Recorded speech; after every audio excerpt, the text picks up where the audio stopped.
In this ukulele tutorial, I'm going to show you just how easy it is to get started with blues soloing in the style of B.B. King. Even if you've never played single note lead lines before, I think you're going to find my approach to be very beginner friendly. I'll be teaching you the B.B. King box shape so you can get started making soulful melodies right away. Let's get right into the ukulele blues lesson, which is, by the way, the subject of an in-depth online clinic I'm doing January 17th. The online workshop is going to have all kinds of cool perks for you to enjoy, including jam tracks. I'm going to tab out some solo licks for you to build your blues vocabulary, and I'll also play a little mini concert at the end.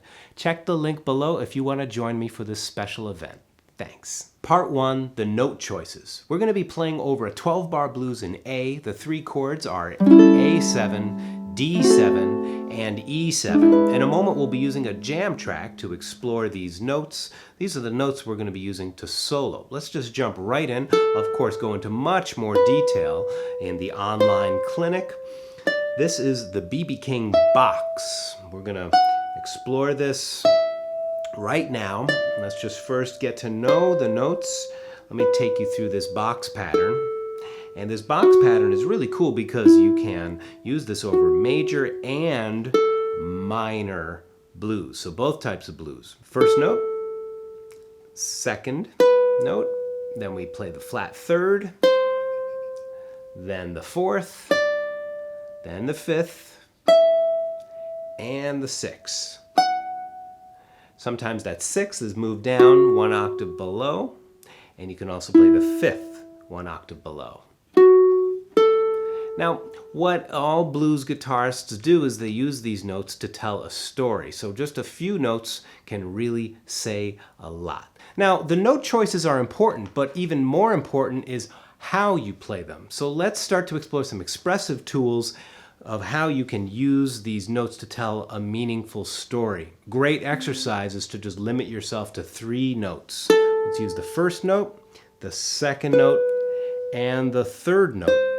Now, as we do this, along with a jam track, I'm going to be talking you through some things in real time, some principles about vibrato, string bending, slides, and organizing our ideas with repetition. So get your ukulele, let's jam. So here we are at the beginning. Let's start with one note. Stay with one note. You're not boring anybody. And you can start to practice a little vibrato. Vibrato is pushing the string up to the ceiling or pulling it down to the floor. Yeah. You can also slide into that note and double with the open string. You can also find that note up here at the 12th fret. So there we go. We have fully explored the root note. Let's move on to the second note with the ring finger. There's a little idea. Let's repeat it. Ready? And.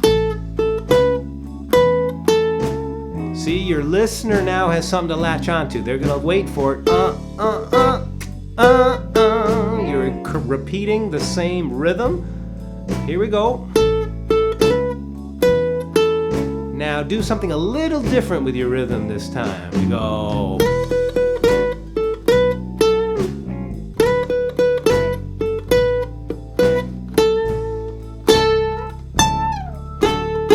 All right, let's move on to 3 notes. We're going to include that flat 3.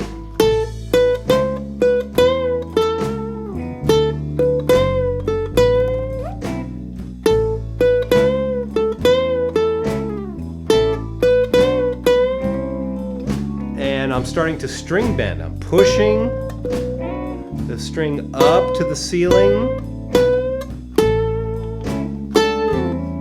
Take a break, you know?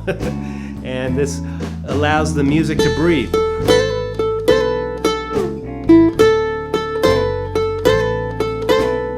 So we're repeating rhythms, we're repeating note choices. Let's try this game again. Play something and repeat it.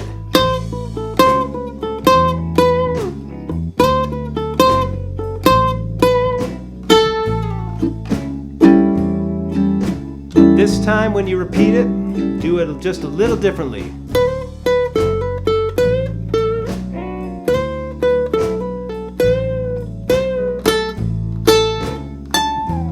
So you're making yourself listen closely to what you're playing. Now,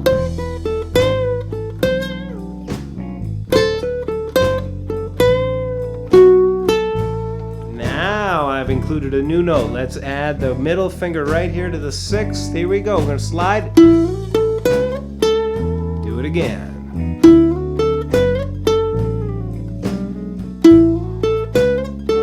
Taking your hand off the instrument lets the music breathe. It gives it a pause, and you get a chance to relax your hand and just feel the groove. We're going to go, this time change it up.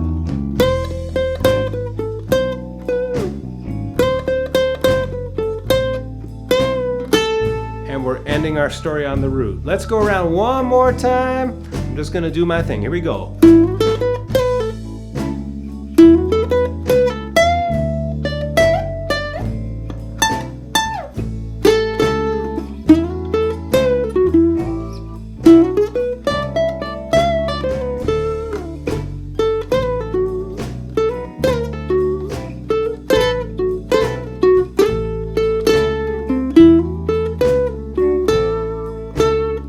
Keep your ideas simple and repeatable.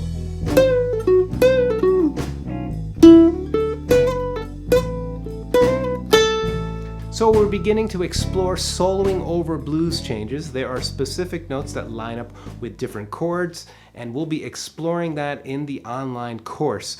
So please click the links below if you want to join. Real quick, the flat third, it sounds wonderful over the D7. The second note of the scale sounds great over the E7, so you can begin to target those notes when you're playing through the changes. But most importantly is just to be listening carefully to your expression. How are you repeating your ideas? What variations are you coming up with? And are you giving each idea some space so the listener can really hear the punctuation of your ideas? Hope you enjoyed this brief introduction into blues soloing. There's so much more that we can explore. I hope that you dug this video and that it's making your day better. Look forward to seeing you in another video soon. Please click the links below if you want to join me for my online blues course. Thanks so much.